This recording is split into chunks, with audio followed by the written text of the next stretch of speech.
कक्षा 10वीं के विद्यार्थियों को अध्याय 8 से आईएमपी प्रश्न बताने जा रहा हूँ। अध्याय 8 से आपको एक प्रश्न देखने को मिलेगा। एक प्रश्न जो 5 नंबर का रहेगा। तो 5 नंबर के प्रश्न में मोस्ट इफेक्टिव प्रश्न जो आता है वही मैं आपको बताऊंगा। और इसमें 3 टाइप के सॉल्यूशन हैं, 3 टाइप के, जिनमें से एक सबसे हार्ड सॉल्यूशन है, उसको आप बना ही नहीं सकते, ठीक है, तो उसको पढ़ना मत।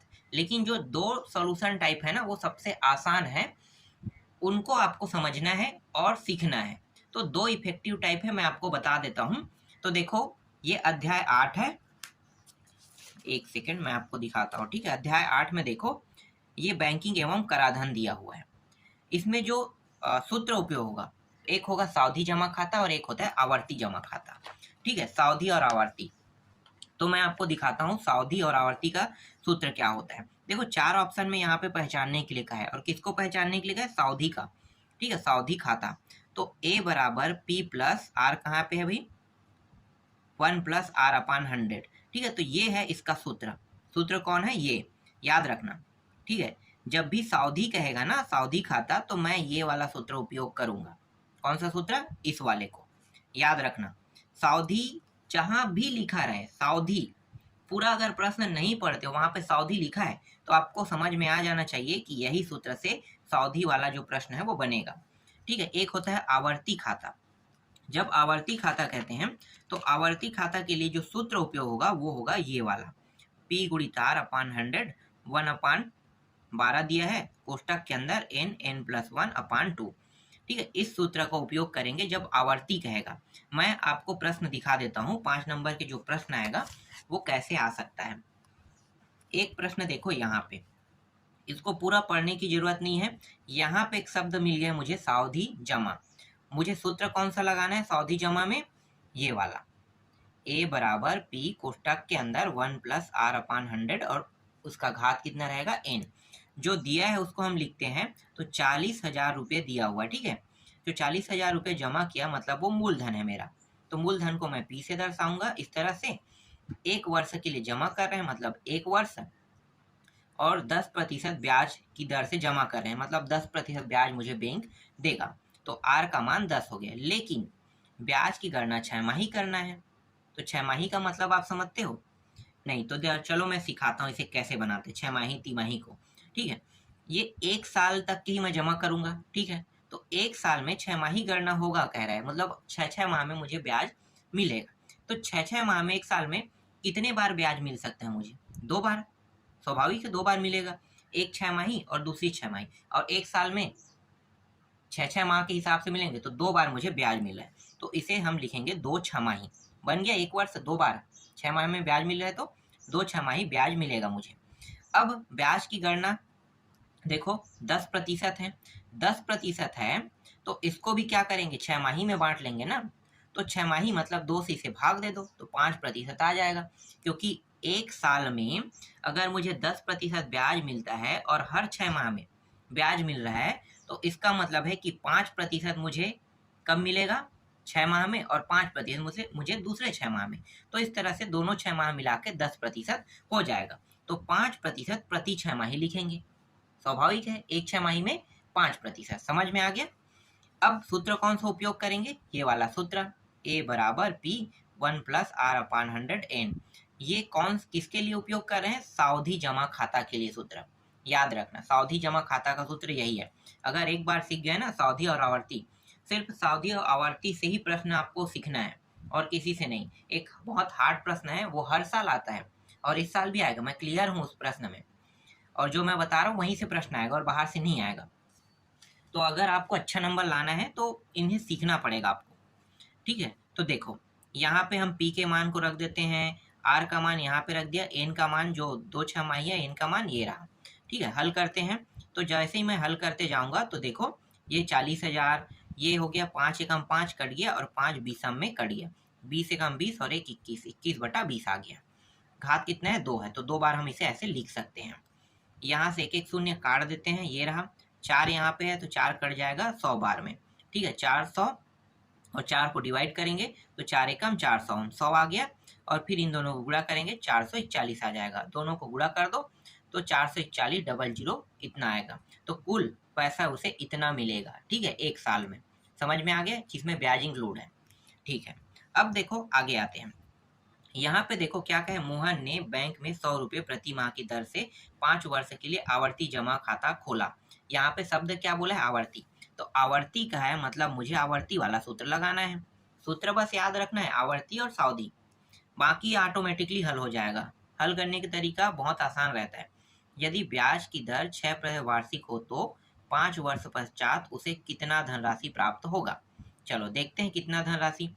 तो ये P है 100, ठीक है, 5 वर्ष कह रहे हैं, तो 5 वर्ष को मैं किस में बांटूंगा, ये तो प्रति माह की बात कर रहे हैं ना, प्रति माह। तो जब आवर्ती की बात करेगा तो आपको क्या करना है, वर्ष को महीने में चेंज करना है। एक वर्ष में कितने माह होते हैं, 12, तो 5 वर्ष में कितने माह होंगे, 60, तो 12 गुणित 5 करेंगे तो 60 माह आ गया, ठीक है। हर प्रश्न में करना है आपको, आवर्ती वाले में चेंज करना होगा इसको, वर्ष को माह में। तो एक वर्ष में 60 माह होता है, और प्रतिशत कितना है, 6%, ठीक है। क्या निकालना है, धनराशि। बस सूत्र याद रखो, अब रखते जाते हैं मानों को। ब्याज निकाल रहे हैं तो P गुणित R अपान 100 ये सूत्र है, गुणित 1/12 दिया है, n प्लस 1/2। P का मान कितना रखेंगे, 100, R का मान कितना रखेंगे, 6, n का मान 60, ठीक है, यही रखेंगे। दिखाता हूं मैं आपको, बस मानों को रख दो। एक बार सीख गए ना तो हर बार आप आसानी से इन प्रश्नों को बना पाओगे। ये रहा, मैंने मान को रख दिया, मान लो, ठीक है। यहाँ पे ये 100 कट गया, 6 कम 6 दूनी, ये भी कट गया, 1/2 बस बचा। और यहाँ पे देखो इसको और इसको काटेंगे, 2 एकम 2 तीसम कट गया, 30 गुणित 61, तो 915 रुपया आया। तो मोहन को कुल प्राप्त राशि, ठीक है, कुल प्राप्त राशि निकालते हैं। तो P गुणित N, P जो है हमारा 100 रुपया था, N का मान कितना था, 60 महीने, ठीक है, 60 महीने, और प्लस ब्याज को इंक्लूड कर देते हैं। तो सभी को जोड़ेंगे, इन दोनों को गुणा करेंगे, उसके बाद इसको जोड़ देंगे, जो अभी मान निकाले ना इसको, तो इतना कुल रुपया बनेगा, ठीक, आसान था। और देख लेते हैं आवर्ती जमा खाता में इंपॉर्टेंट बहुत सारे प्रश्न हैं। देखो ये भी है, ये आवर्ती जमा खाता है, 100 रुपये कह रहे हैं, मतलब ये मूलधन है। 6 माह के लिए कह रहा है, तो 6 माह के लिए देखो वर्ष नहीं कहा है, क्या कहा है, 6 माह। तो क्या इसको आप माह में चेंज करोगे, नहीं, क्योंकि पहले से ही माह दिया है ना, तो माह दिया है मतलब ये पहले से माह है, मतलब 6 माह। इसके बाद दर देखो कितना है, 6% वार्षिक, तो 6 माह पश्चात कितना राशि प्राप्त होगा। सबसे आसान प्रश्न है ये। देखो P R इन सब के मानों को रख देते हैं। तो R का मान 6 था, P का मान 100 था, N का मान भी 6 है, ये रहा। जब हल करते जाएंगे तो 10.50 रुपये होगा, और 6 माह पश्चात कुल राशि होगा P गुणित N। आपको पता होगा ना कुल राशि कैसे निकालते हैं, P गुणित N प्लस ब्याज, ये ब्याज को जोड़ देंगे। तो P कितना है, 100 रुपया, N 6, तो 600 हो गया। 600 में 10.50 को जोड़ दो, तो यहाँ पे आ जाएगा 610.50 रुपया आ जाएगा। समझ में आ गया। आगे देखते हैं, आवर्ती आपको समझ में आ रहा है ना, यही 2 प्रश्न आएंगे, सावधि और आवर्ती। इनमें से आपको दोनों को पढ़ना है। एक और टाइप है जो हर साल आता है, लेकिन वो सबसे कठिन प्रक्रिया है, इसलिए मैं आपको नहीं बता रहा हूँ, ठीक है। ये प्रश्न भी आपको देखना है प्रैक्टिस करके, ठीक है। इसमें क्या बोला है, आवर्ती, आवर्ती बोला है मतलब आप लोग बना लोगे। अब आपको समझ में आ गया है ना आवर्ती वाला कैसे बनेगा, ठीक है। अब मैं आपको दिखाता हूँ रेशमा वाला, ये वाला प्रश्न, ये बहुत अभी इम्पोर्टेंट में चल रहा है, बहुत ज़्यादा।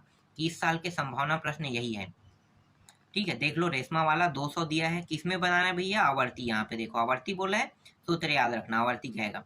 और 6 वार्षिक है, 5 वर्ष, मतलब महीना क्या करोगे, 60 माह।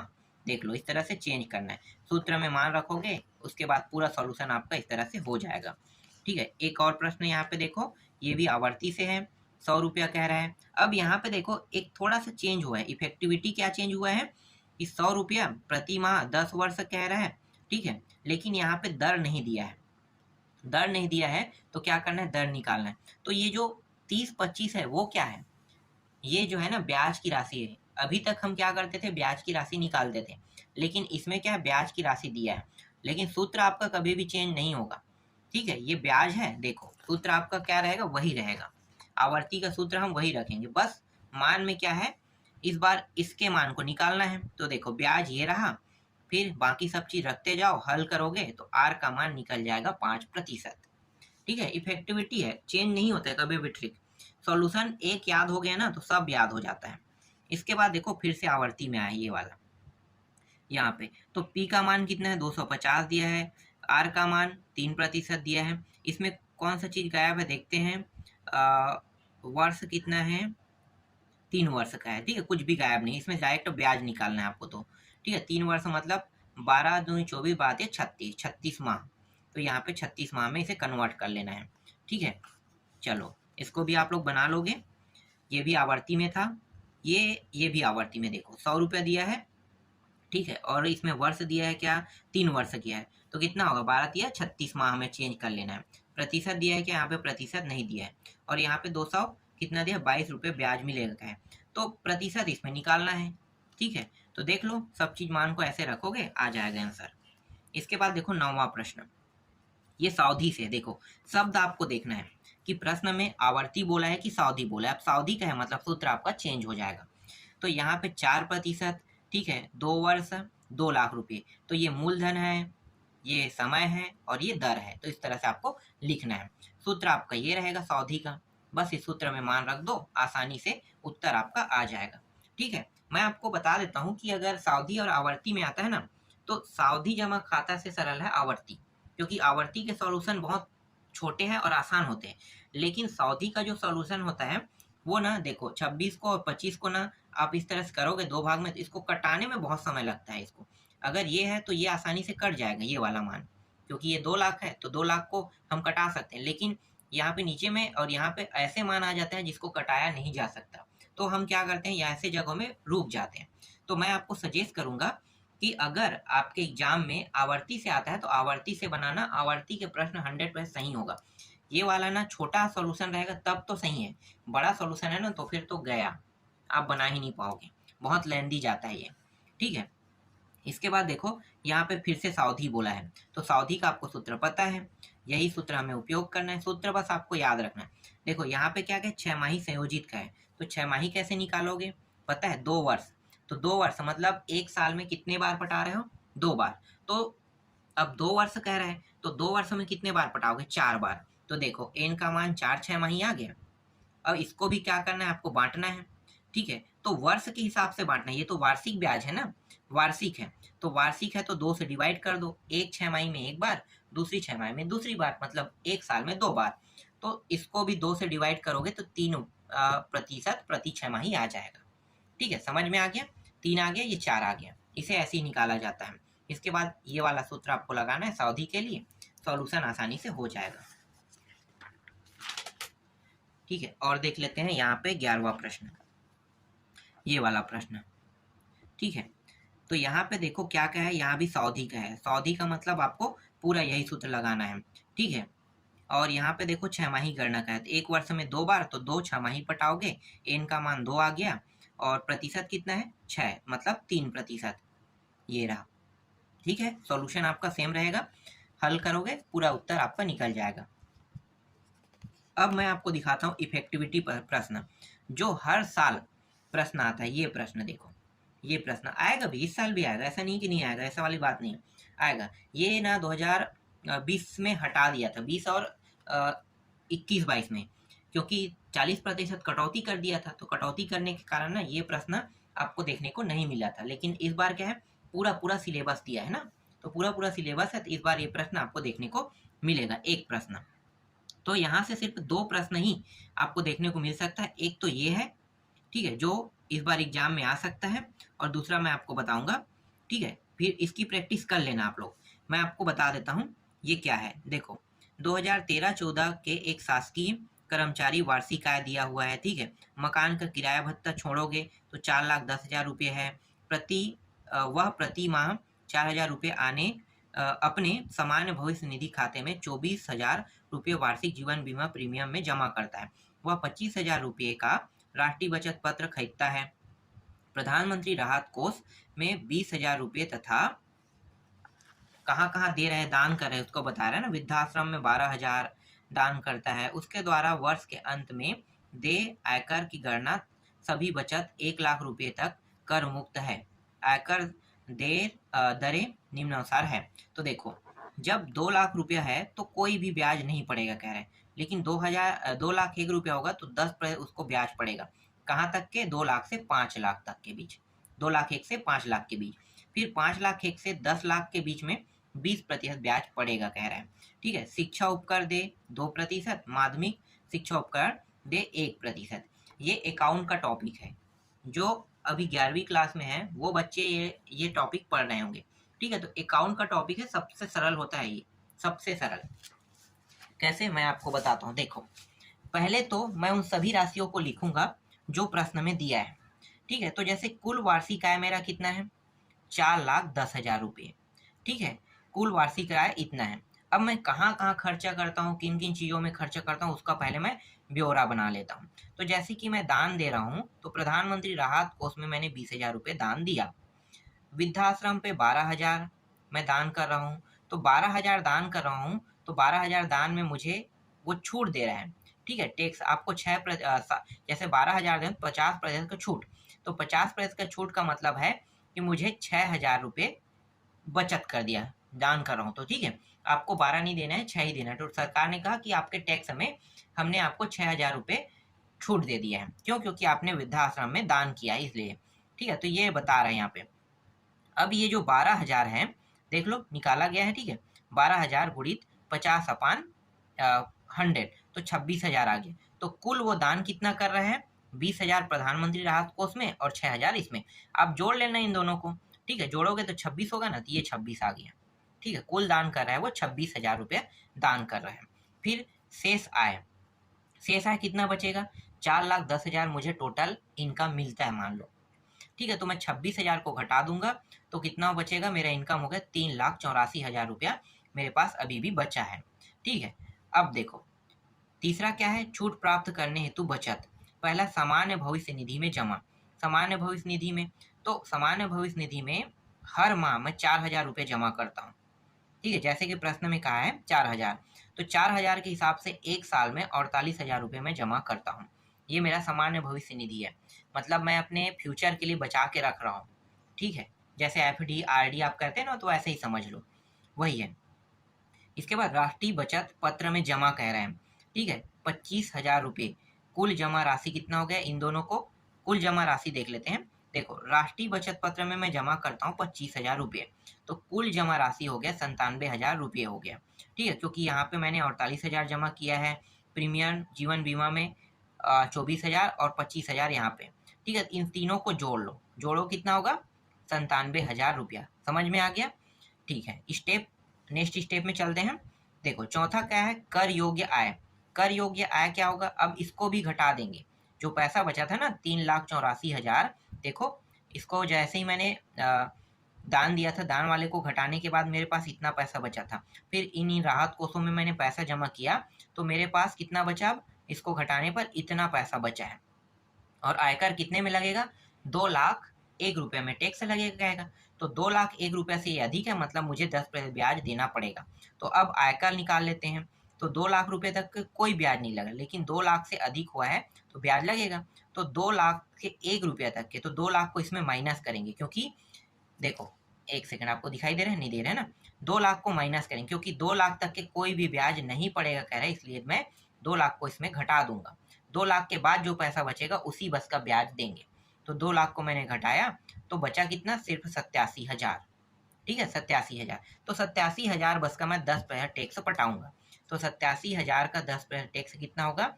तो 10/500, 2 शून्य 2 शून्य कट गया, तो मतलब 8,700 रुपया मैं टैक्स दूंगा, 10%। ठीक है, तो कुल आयकर जो टैक्स जा रहा है मेरा 8,700 रुपये जा रहा है। अब शिक्षा को भी देना है। शिक्षा में कितना जा रहा है? 2% और माध्यमिक शिक्षा उच्च शिक्षा उपकर 3%। ठीक है, तो 2 और 1 3, दोनों को मिलाकर 3% मुझे और क्या देना है? टैक्स देना है। लेकिन वो इसी से जाएगा, किससे? 8,700 से कटेगा। मेरा पैसा मैंने जितना टैक्स दिया है वो यही है, इसी से काट के क्या होगा? टैक्स जाएगा। ठीक है, मतलब इसी के हिसाब से टैक्स देंगे, जिसमें 3% रहेगा। तो और एक्स्ट्रा जो 3% इसी के हिसाब से जाएगा, वो कितना होगा देखते हैं। ठीक है, इसी में ऐड कर देंगे बाद में। तो मैं आपको दिखाता हूँ, देखो ये रहा। ठीक है, तो ये 8700 है, गुड़ी 3/100 तो 261 रुपया। तो इसमें मैं 261 रुपया को ऐड कर दूंगा, तो 8,961 रुपया मैं कुल टैक्स दे रहा हूँ। समझ में आ गया? कुल टैक्स कितना जा रहा है? 8,961 रुपया टैक्स जा रहा है। ठीक, समझ में आया होगा? नहीं आया तो वीडियो को दोबारा देखना, समझ में आ जाएगा मैं क्या बताना चाह रहा हूँ, बहुत स्पष्ट हो रहा होगा उसमें। चलो ये प्रश्न देखो, यहाँ पे देखो वार्षिक इनकम मेरा इतना है, मैं 36,000 भविष्य निधि में जमा करता हूँ, 18,000 जीवन बीमा में और 20,000 राष्ट्रीय बचत पत्र योजना में जमा करता हूँ। तो इन तीनों को मुझे क्या करना है? जोड़ देना है, पता है ना? देखो शॉर्टकट तरीका मैं बताता हूँ। जब आप प्रश्न बनाओगे तो आपको कितने स्टेप में फॉलो करना है, स्टेप अपने हिसाब से बना सकते हो, कोई स्टेप की गणना नहीं करा जाता है।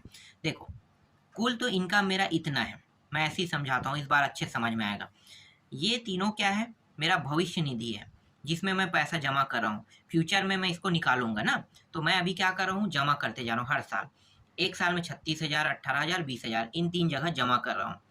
इन तीनों जगह जमा कर रहा हूँ, तो कुल जमा राशि कितना होगा? जोड़ दो, इसको इसको इसको तीनों को जमा करोगे, जोड़ोगे तो ये हो गया 20 और 18 और 36, तो ये हो जाएगा, ये 8 और 7 14 का 4 हासिल है 1 और 2 2 4 2 6 1 7। ठीक है, तो 70,000 ऐसे कुछ हो रहा है। 1 मिनट मैं देख लेता हूँ, 74,000। ठीक है, कुल जो राशि है 74,000 हो रहा है। ठीक है, इन तीनों को जोड़ने के बाद 74,000 हो, तो इस 74,000 को आपको इसमें क्या करना है? घटा देना है। ठीक है, घटा देना है 74,000 को। तो घटाओगे कितना बचेगा? बचेगा 4 लाख के आसपास कुछ बचेगा। ठीक है, मतलब 4,04,000 बचेगा। ठीक है, अब देखो क्या कह रहा है इसमें, उसे वार्षिक दे आयकर का 3% किसमें देना है? शिक्षा में देना है। शिक्षा को हम लास्ट में देखते हैं, अभी कुछ नहीं करना है। यदि वह 15 रुपये प्रति माह आयकर 10 माह तक जमा करता है तो शेष आयकर की राशि बताइए। ठीक है, आयकर की राशि बताना है। आयकर गणना करने से के पहले भविष्य निधि जीवन बीमा एवं राष्ट्रीय बचत पत्र में नियोजित राशि अधिकतम 1 लाख रुपये कर मुक्त है। आयकर की दरें निम्नानुसार है। देखो 1 लाख और छूट मिल रहा है 1 लाख तक के। तो अभी तो इन्होंने सिर्फ 74,000 पटाया था ना, तो छूट तो इसके पास है ही, तो कुछ नहीं करना है हमें। ठीक है, तो ये बचा है इसके पास। अब देखो दे आयकर बोल रहा है। ठीक है, यहाँ पे आप देख सकते हो 2 लाख तक के कोई ब्याज नहीं, 2 लाख 1 से 10% ब्याज रहेगा।